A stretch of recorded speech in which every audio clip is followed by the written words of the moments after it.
Resolution number 2025-0505, a resolution of the Housing Authority of the City of Hoboken to participate in a cooperative purchasing program. Motion. Second. Questions, concerns? Yes, concerns, questions? So, as I brought up in the, through the back door, I will now bring in through the front door. So, this resolution is with the Passaic Valley Sewage Authority, is this correct? It's a resolution to join their cooperative purchasing program. Okay. And on the signature page, it says a witness thereof. It says Passaic Valley Sewage Commission. There is a name here, Gregory A. Tramontazzi. Did you Tramontazzi? Yes, I'll spell it. Please. G-R-E. I'm sorry, T-R-E? Gregory. G-R-E-G-O-R-Y. Okay. A. Tramontazzi. T-R-A-M-O-N-T-O-Z-Z-I. Executive Director, Passaic Valley Sewage Commission. And on the agenda, it shows that for this meeting, that Councilman Russo is the sponsor. And it is my understanding, based upon the financial disclosure documents that all commissioners must file, that Commissioner Russo is an employee of the Passaic Valley Sewage Authority. Is that correct? Anybody? Nobody know this? I have no idea. Nobody knows this? No. Okay. Then, to speed things up, in the interest of transparency, I ask that we table this resolution so until we have some more questions that we can ask of Mr. Russo. How does this affect? Could you provide the documentation that says Director Russo is an employee of this organization? And while he's looking for that, I'd like to make a note that the Passaic Valley, what do they call it, the North Jersey Wastewater Cooperative Pricing System, the Passaic Valley Sewage Commission would not make any money off of this. This is not where we buy things from them. This is a cooperative purchasing, if some people think of it as, or call it piggybacking. So We do it with yours. we do it with a number of different organizations. And what it means is that they bid things out, and we certify that it's according to our bidding policy. Then we can go directly to that contractor that they've already bid for without having to go through our own bidding process and enter into a contract with that contractor as the lowest bidder. Now, we've had many of those come to this board where we've said we've done a cooperative purchasing proposal, we've worked out that proposal, and we've come to the board so they don't necessarily have to bid with us because they've already bid through this process. The Sewage Authority would not make a dime off of this. All it means is that they've already bid it, and they are allowing us to, if you will, that's where the word comes, piggyback onto their bids. This is a HUD-approved procedure. They don't make a dime off it, and it works very well for us. It often saves us a lot of money in the bidding process. So thank you for that explanation.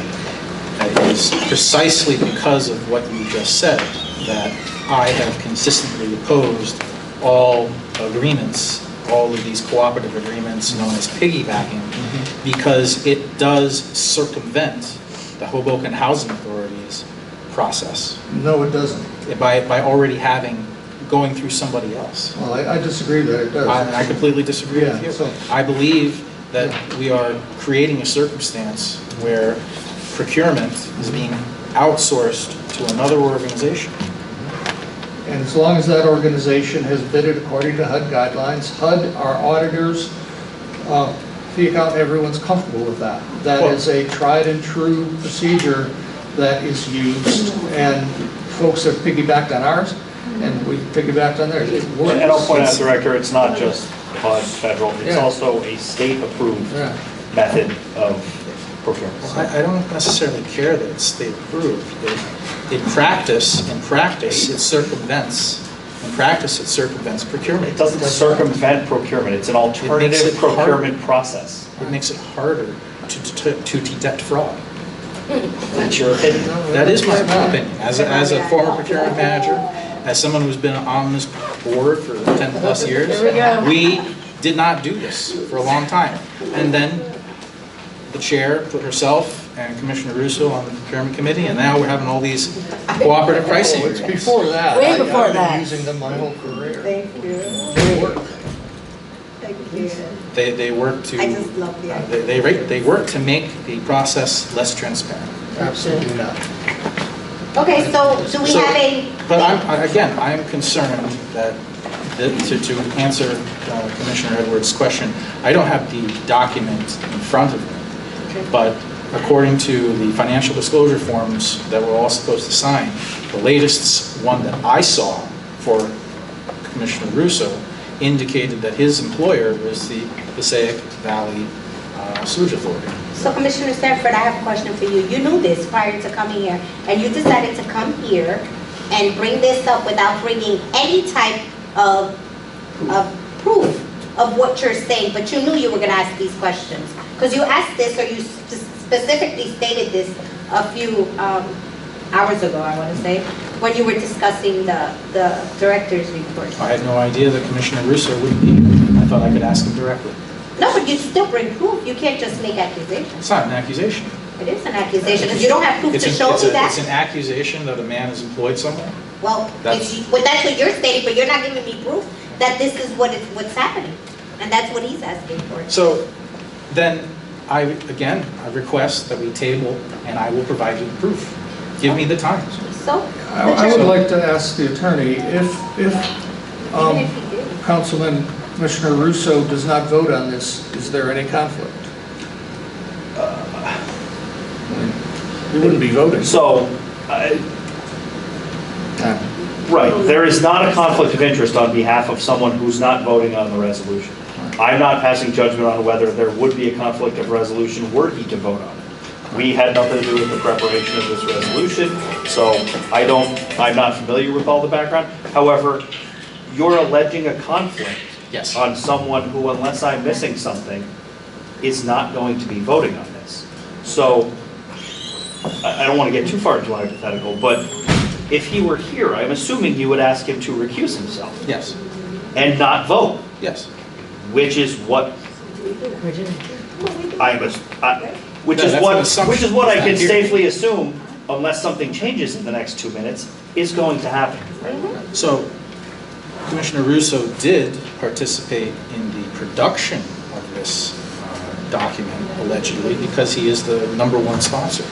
And this had to go through some kind of committee. There had to be This is some brought kind to of us negotiation. as a committee. This is brought to us as a committee through the, I guess, the director and Emil, For me, right. who actually put these resolutions together. They bring it to us in committee. We ask our questions, we vet it to see how it's going, what it's about, right? I think you give us a great explanation as to what's going on. And then we do decide So who's going to put it in front of the board. And this is fairly new, to be honest with you, with who's putting it in front of the board, because previously that was me. And I would like to be clear on this idea of sponsoring a resolution. It carries no legal weight. All it says is it's going to be, it has two commissioners that agree it should be brought to the board. Anyone even sponsoring a resolution doesn't have to vote for the resolution. Exactly. And that may well happen. And if I may, Director, that is also true of, without this sponsor system, Right. of anybody who makes a motion in a second. Any commissioner is free to make a motion in a second for a resolution and then vote against that resolution. Thank you. given the circumstances of this authority, in the interest of transparency, I am requesting from my colleagues that we table this resolution until we get more information. Is there a motion? Well, yeah, it's not worth doing this, but I'm not aware, he's not influencing my vote. then he's not here to vote. So I look at this, and unless, let's just assume that you are factually correct. He's not here, he's not voting, and he hasn't influenced me. So, yeah, I'm going to vote in favor of it unless you can tell me there's some other reason that we should table it. Let's just assume, you said for transparency. Let's just give that he does work for that organization. Okay, he's not voting. What other transparency, what other information are we going to uncover in the next month that would somehow influence or affect this vote? I can't think of any. Thank you for asking the question. So, as I just learned Red from Honda? the director and I'm sorry, does anyone have a red Honda? Sorry, They already got it. They already They got got I'm sorry. it. Yeah, they got it. Sorry about that. so thank you for asking the question, Commissioner Edwards. As I think the director and the chair just said, there was a committee.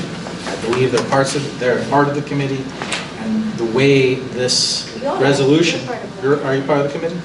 I was not involved in any You're not involved, discussions okay. on this resolution. So this resolution got its start. It came before the procurement committee. I believe No, you're the just, second sorry, sponsor. I interrupted. It didn't come before the procurement committee because I'm on the procurement. Which committee did it come through? Probably I have no idea. Yeah. As I said, I wasn't involved in this. Probably the Capital Fund and Redevelopment Committee.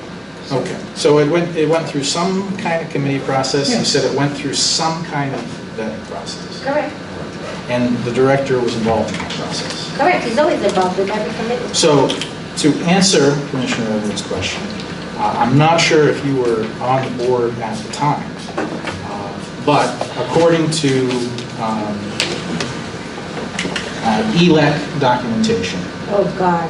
the director has contributed Oh, to God. Councilman Oh, God. Russo's This has nothing to campaign. do with politics. Let's take the And politics In out an of event that here. occurred in closed session, the Ridiculous. And he director was not received a found. $25,000 raise jeez. to his salary. Wait, That's can you not correct that? true. Can you- That is absolutely not true. This was That vetted is- through That the is what I lawyer. observed, that is what I witnessed. Yeah, that's. No. No, it's Commissioner, absolutely false We're information. not That's supposed to be what you're talking giving. about. Commissioner Sanford, yeah, I don't know where this is going, but Has nothing to do with anything that my we're talking advice to you about. at this point is if you're going to make, depending upon where you go with this about specific employee compensation and performance, things like that, I would recommend that you The red light. bring it into closed session, although, as you know, there was no rights notice given, and that at this point, anything you say, and I've told you this regularly lately, you are speaking on your own behalf, not on behalf of the authority. So proceed with caution on behalf of the authority. So, Council Fitzpatrick. Commissioner Edwards asked a question. I answered that question, and that's exactly. Which had nothing to do with it. As far as how I am speaking, to clarify, I am a appointed commissioner to this housing authority. I am speaking as a commissioner to this authority. And all of my comments are done in my official capacity as a government official, providing oversight of an institution receiving federal funding. Thank you. Whether you believe that's true or not, what I'm advising you is, you are not speaking on behalf of the authority. Nope, you're speaking on your behalf. I am not, and let's clarify that, okay? I'm not speaking on behalf of the authority, but I am not speaking thank on you. behalf of Appreciate my, the clarification. I am not speaking on behalf of my personal So who are you view. speaking on I am behalf of? speaking as a commissioner, a Commissioner. board member. Commissioner, I appreciate the clarification. You made it clear you're not speaking on behalf of the authority. Thank But you. I'm not, I Speaking want you on to behalf of clarify. yourself. I want to clarify, I'm not speaking in a personal capacity. Moving forward. Agree to disagree. You agree to disagree? You are not speaking on behalf of the authority. The authority did not take action to authorize you to say whatever you're saying. The authority You've has. been advised, at least on the authority's behalf, that, again, I don't know exactly what you're going to say. I'm just saying that you've been warned about this in the past, to be careful about what road you go down. So the authority does not possess the authority to sanction what I say or not say. That would make me subordinate to the other commissioners. That, All commissioners I are disagree with co-equal. that premise. Well, we can disagree, not gonna but agree, I then need. The authority, for Here's- various reasons, the authority has the ability to sanction, however you want to do it, censure, something like that.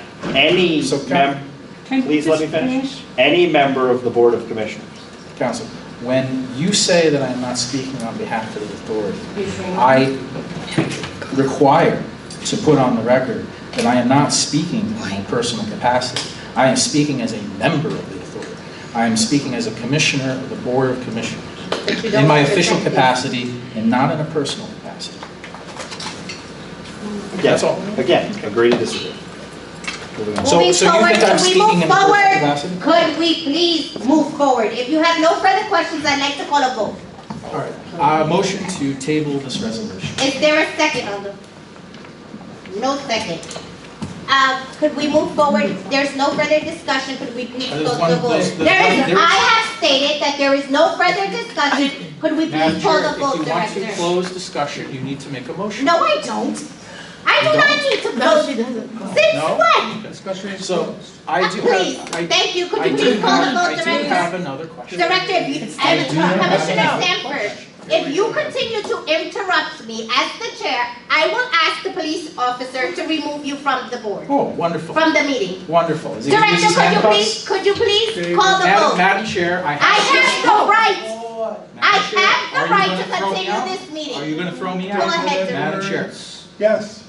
I advise Commissioners Just- Rodriguez, just talk over Reyes, him. and Seitzman to recuse themselves from voting on this resolution. This doesn't work. I advise these commissioners to recuse themselves Director, could you please from call the voting vote? on It's this it's resolution. heard, I'm it's going noted, back to moving David forward. Edwards, Yes. Anthony Forbes, Brad, Yes, yes. Barbara Reyes, Yes, Gene Rodriguez, Yes. Michael Russo, James Sanford, No. Erica course. Seitzman. yes. resolution number 2025-0506, a resolution of the Housing Authority of the City of Hoboken to award a contract for Monroe Gardens concrete work.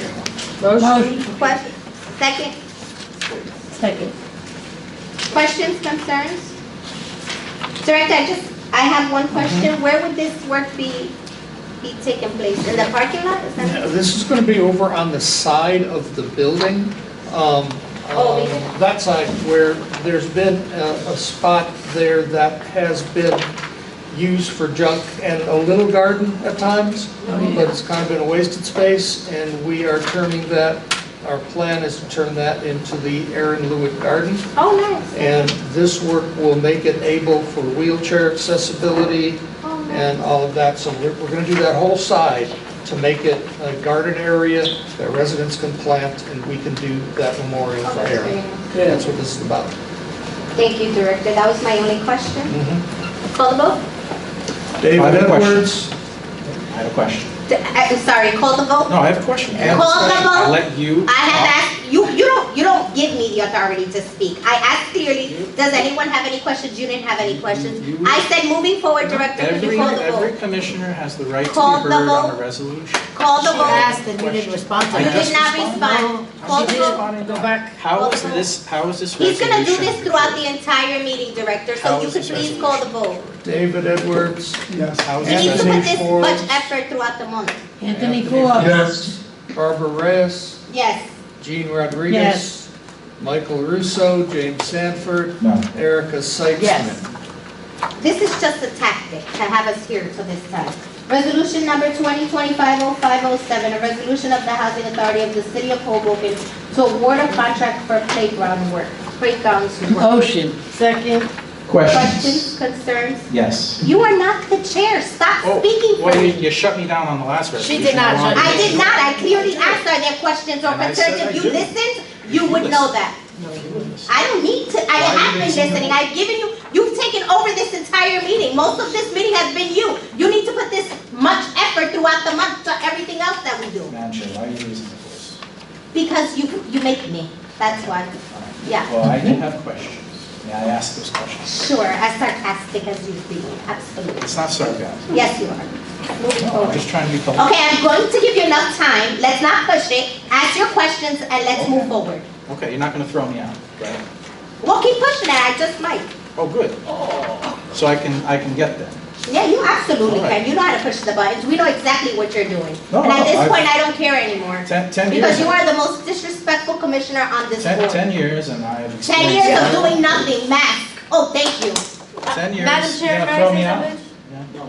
Well, we'll do it in new business. Okay. So how was this resolution procured, Director? You will see that there are proposals on the second page, directly on the resolution. You'll see the competitive, there's a page here. This is why we get that. Yeah, that was me, I'm gonna point out when I read you guys. So Ben Schaefer, Great Lakes Recreation, and MRC Recreation. And I'm sorry, and MRC, what was the last one? MRC? MRC Recreation. MRC Recreation? Those are the three bids? Correct. So For just clarity, they're not bids. they're not bids, okay. No. You just clarify bids. So they're proposals. Help me out. Right, yeah, the bid, yes, they're proposals. The bid was made to the co-op at the time that the co-op procured the contract. So they're not bids that the authority conducted. So this is through a co-op, is this one of those piggybacking arrangements? Yes, the Middlesex Regional Educational Services Commission. Called reading. The Middlesex, It's in your resolution.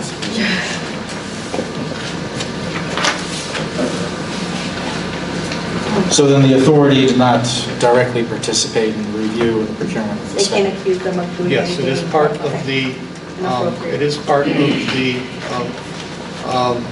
purchasing cooperative. So the board ultimately has a decision, but whose decision was it to put this before the board? Oh, mine. Okay, thank you. That's all. Okay. Director, which playgrounds are this for? Director? So, Emily, you want to give a quick one? Sure. Yeah. So the first one is going to be right across the street from the office at 324 Harrison. Okay, It's going to be a resurfacing. okay, The next one is also a resurfacing of the water park at 411. okay. And then we're intending to put in a new playground in the Harrison Gardens courtyard. That's all I wanted to hear. That was all I wanted to hear. It's so outdated. Yeah. Okay, that's great to hear. Yeah, so in the courtyard, there's going to be a new playground inside of the courtyard confines. It's really, Okay, it's going to be nice. nice. Nice. And what's gonna happen with the back ones? We're planning on getting rid of them. It's time. So I didn't want to get rid of those back ones. We need to get rid of the back ones. Yes, Yes, we you do. So I wasn't going to get rid of those until we could supply an alternative, and now that alternative will be in the courtyard.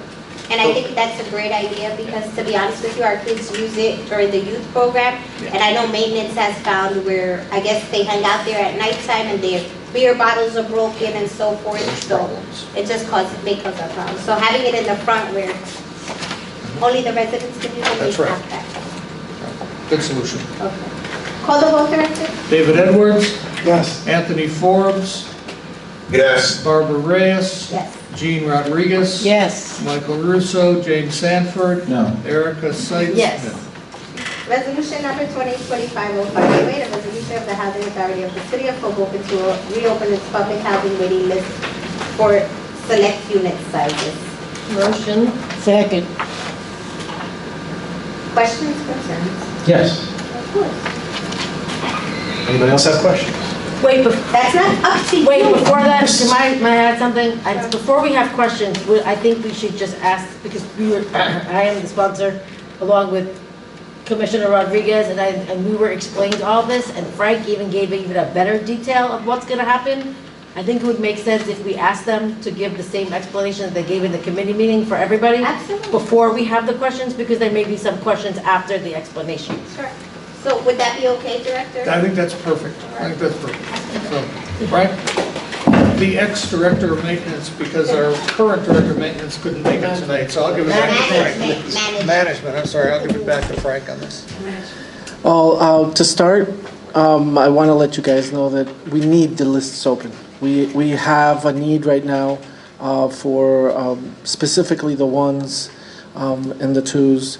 We have a little bit of people left on the threes and the fours, but we do need to open up. But we were here before you guys several months ago, almost a year, and there were some concerns about how the wait list worked. And we made some tweaks that I believe have kind of taken care of all those issues. The very first one, and I think the most significant change, is that when someone applied before, we would gather all the names that came in and we would run the lottery.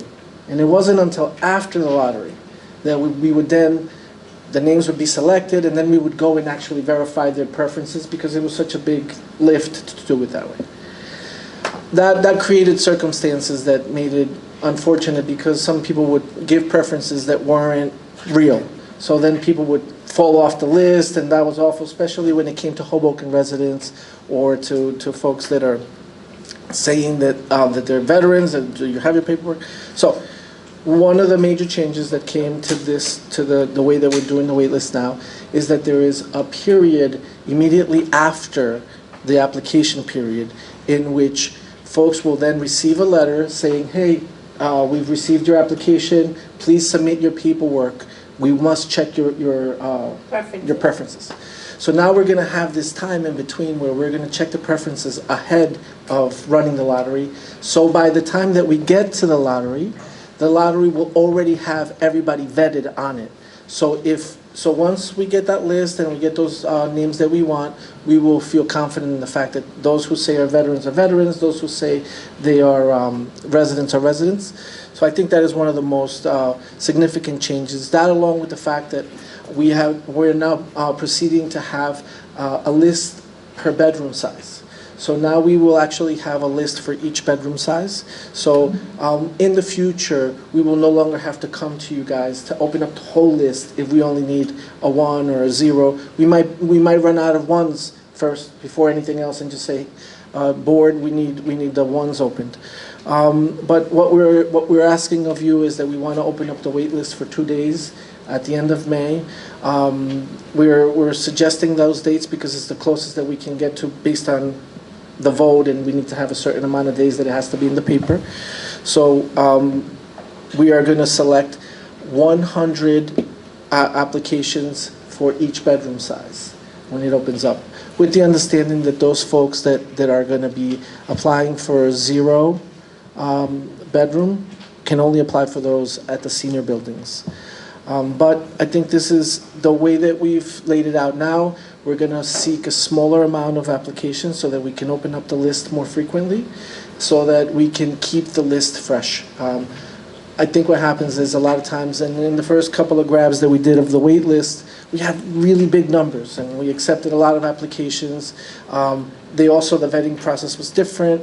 So names could potentially get stale, and what management encountered at time of calling folks for apartments is that the preferences weren't real, or they weren't interested, or they were no longer looking for housing. So I think this is overall a much better setup for the housing authority, but in particular for those applying, because they'll have a better opportunity to be in the motion of the apartments.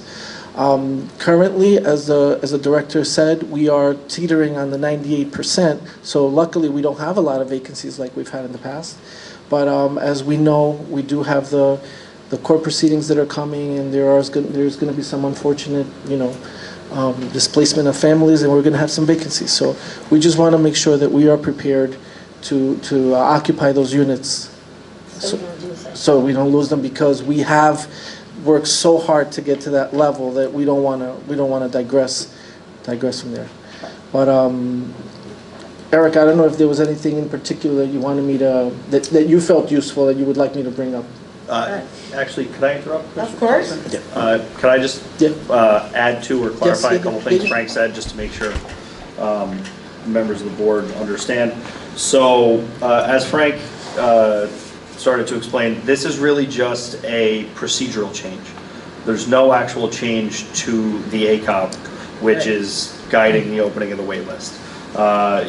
This board approved, and this is specifically with respect to this resolution, which is public housing. This board amended its ACOP back in August of 2022 to change the preferences to allow for a Hoboken resident preference. Among other things, it also allowed for a lottery when opening the wait list. So nothing has changed from August of 2022 to now with respect to the ACOP. Essentially, it's just a procedural change, the main part of which is when those preferences are vetted.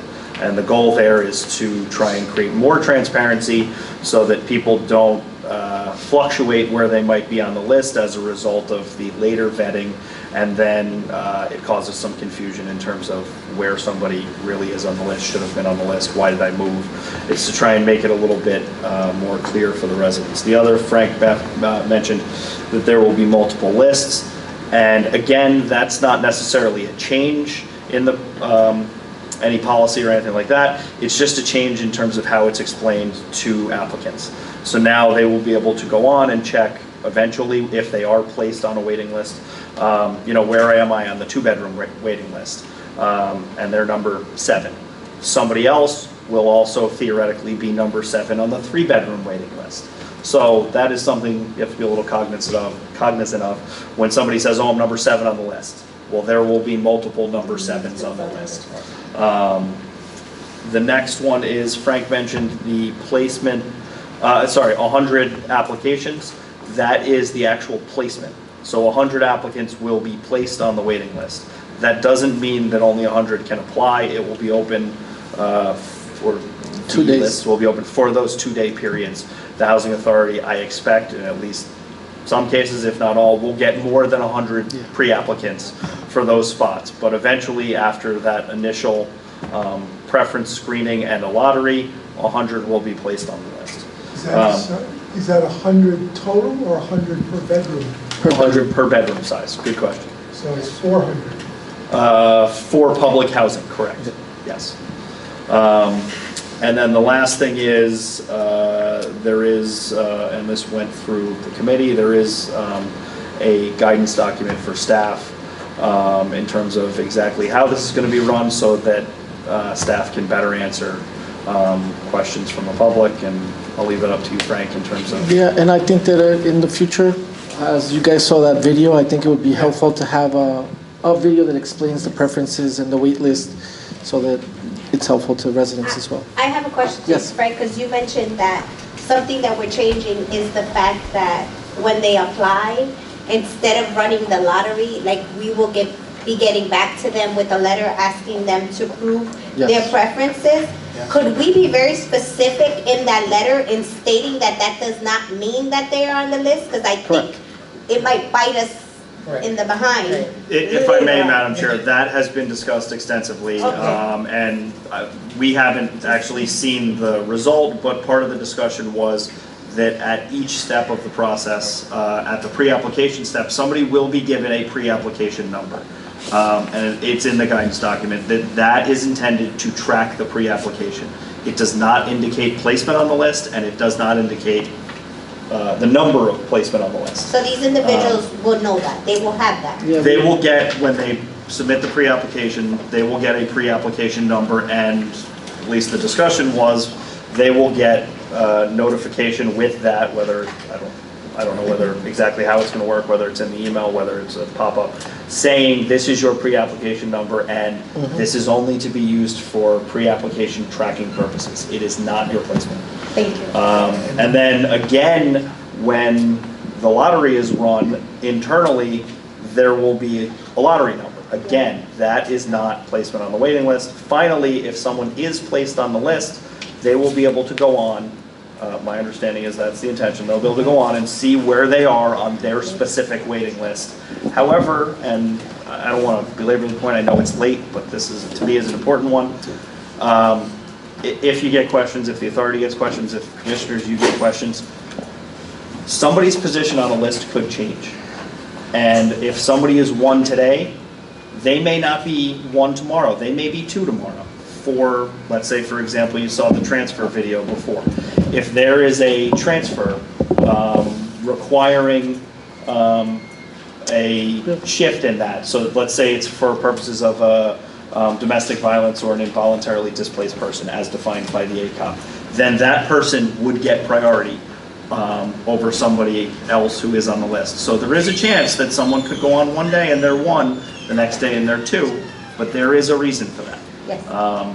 And then the last one that I'll mention is things could change from the time that someone actually submits the pre-application to the time that they're admitted.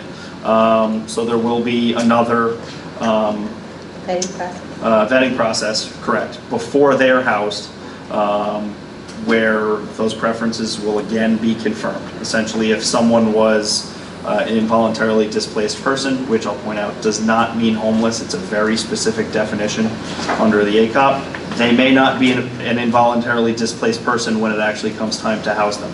So they may no longer be entitled to that preference. That makes sense. Director, do you think that when you guys give the guidance sheet to your management, that we could get a copy for our advocates, especially the ones here at the Housing Authority? Of course. And the reason I'm asking is a lot of these residents are going to use our computer labs to actually apply for these, for it. And I definitely don't want my staff to give any type of misinformation to them, so. Great. We'll if be you glad could to give work us with you, the absolutely. guidance. And Barbara, that was really It's one of the the reasons, main goal right. of creating a procedure, a guidance memo, so that we could all be 100% clear, because it's tough, and it has a lot of nuance, so, but all in all, I hope that's helpful, and Matt, unless you have anything else. Frank, I have a question. Yeah, yes. So the process, Yes. is that written down? Yes. And how many people are involved in the review process Of the applications? of the application? Well, that would be through management, so whatever management at the time, so, yeah. So if I submit a request in writing, I can get access to whatever that written process is for evaluating? Yeah, and more importantly, our entire wait list has to be kept very available and ready, because it's a, it's a very delicate thing, wait lists at every housing authority. So we have a very detailed record of the applications as they come in, and what we receive and how we catalog it. So there will always be that available. Many residents have come to the board and asked questions or made comments about how the wait list is handled. Which policy or process or procedure covers making sure that there is no tampering with the wait list, no bias with the wait list? The ACOP and the admin plan are And main. the admin plan? The admin plan and the ACOP are the two. Have the main. That's why Matt was saying that all the procedures and everything that we do has to fit within the ACOP and the admin. In fact, if we wanted to make a slight change, we couldn't, because until we make a change to the admin plan and the ACOP, like changing a preference or changing a particular thing. So to your answer, it's the admin plan and the ACOP. I'm curious, and hopefully for Yeah. the residents Yes. and whoever reads this, let's say during the review process, Yes. right, somebody has put in their application, tracking their application, and just for the sake of discussion, let's say there's 10 items on the application, and that resident has 9 out of the 10. What happens? Do we try to help that resident get that one item fixed, or does it bump the person and the next person on the wait list? It's kind of like that. You gotta be this tall to get on the ride. Right. There is a cutoff date for everything. The letter will be very specific as to by when you have to respond with your preferences. At that time, whatever we have that's verifiable is the preferences that you will receive. And then unless they change by the time you get called in, and let's say you get called, if we have to verify again. But the initial verification, out of those 10 out of 9, they would get credit for the 9 that they were able to prove at the time that they submitted. If I could, just to make sure I understand the Commissioner's question correctly. When they submit the pre-application, there's certain things that need to be submitted, income, residency, and if they're, residency, if they're claiming a preference, which are very tightly defined in the ACOP. It's not a point system, so it's not like, oh, this person checks off 9 boxes, this person checks off 8. So that's not the case, and in fact, again, this is not a change in the policy, it's just making sure the procedure is more clear. Applicants will only be entitled to the highest preference to which, will only be credited with the highest title, will only be credited with the highest preference to which they are entitled.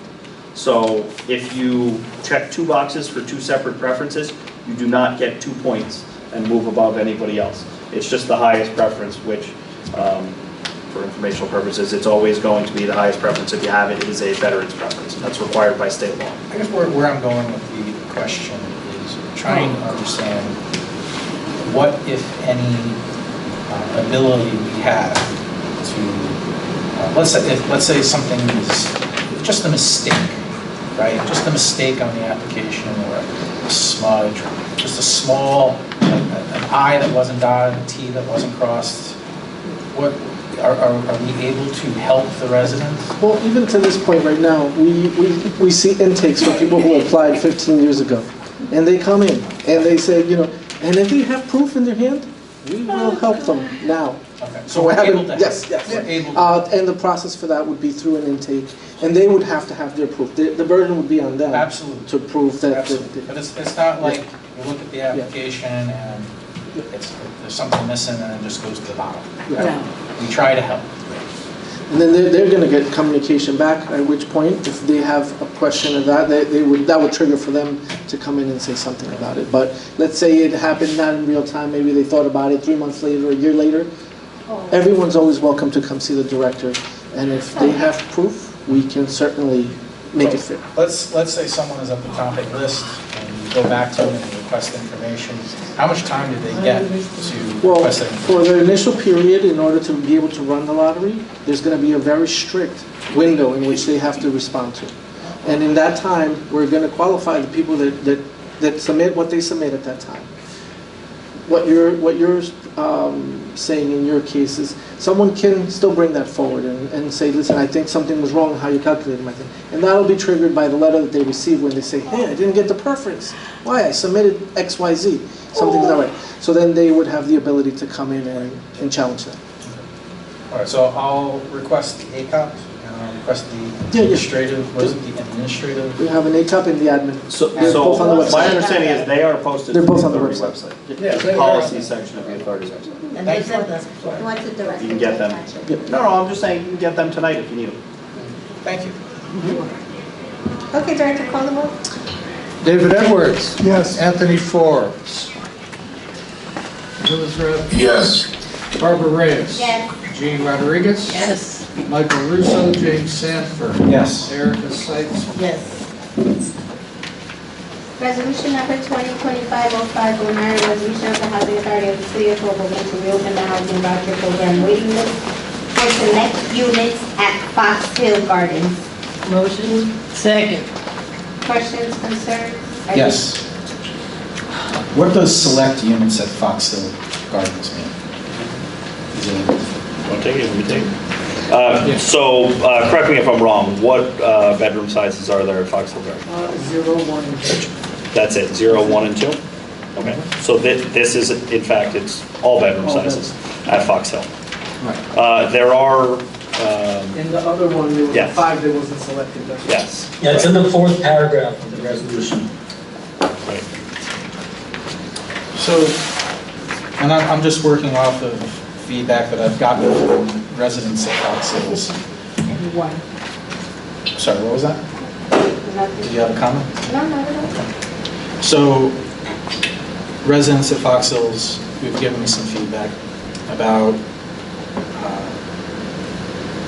which residents are being placed at Fox Hills, and this is more of a, just to try and clarify what's going on. Some residents are under the impression that certain buildings are meant for a certain age group, right?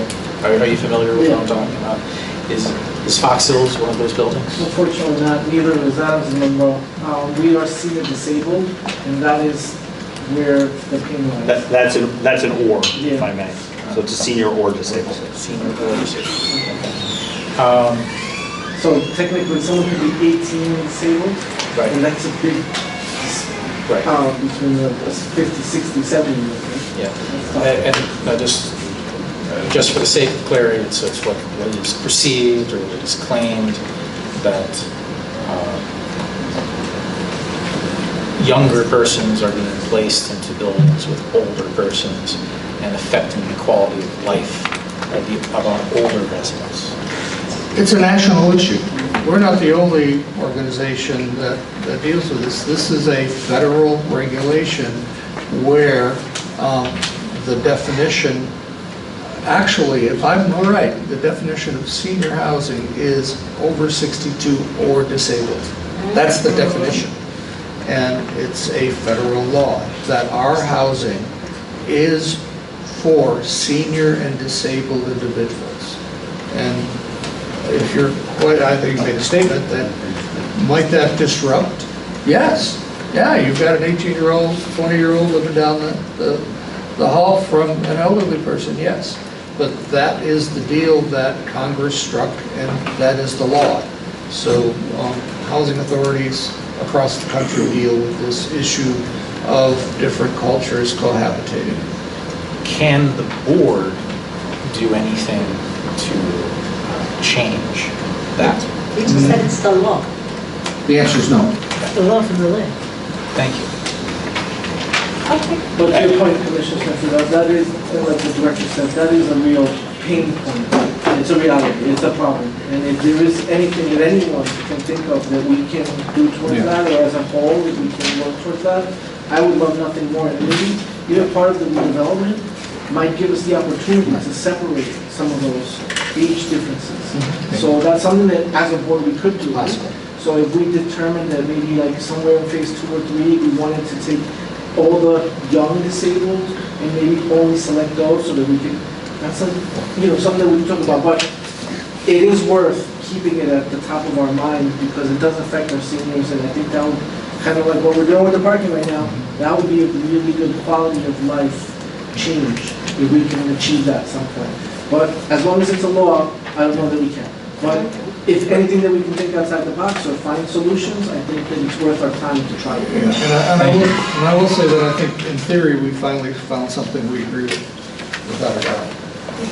If I may, I just want to point out two things before you take a vote. I'll be very quick.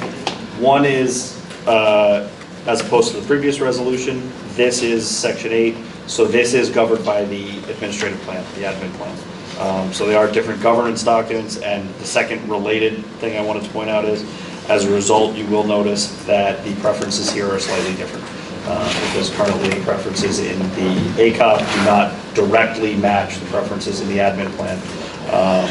So these notices are consistent with the two documents, but they don't exactly match each other. And in the future, we would like to bring to you guys an amendment to the ACOP and the admin so that they both have the same preferences. We believe that the preferences that are laid out at Section 8 for Fox Hill are too cumbersome. The ones that we have for public housing are much more streamlined and make more sense. So that's a change that should come to you guys some point in the future. Is there something more streamlined that we could provide to our senior residents? I guess make it we could always easier? be talking about that. That's worth having a conversation about that. But at the very least, we should aim to make them the same on the admin and the ACOP. Thank you, Frank. It's good talking to you.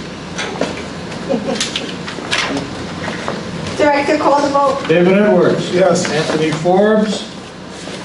Yes. Barbara Reyes. Yes. Jean Rodriguez. Yes. Michael Russo, James Sanford. Yes. Erica Seitzman. Yes.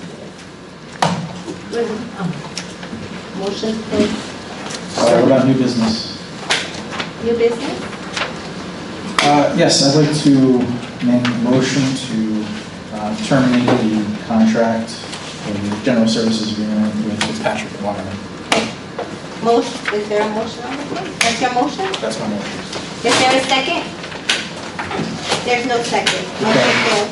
I would like to make a motion to appoint criminal counsel for Commissioner Sanford to investigate criminal matters at the housing authority.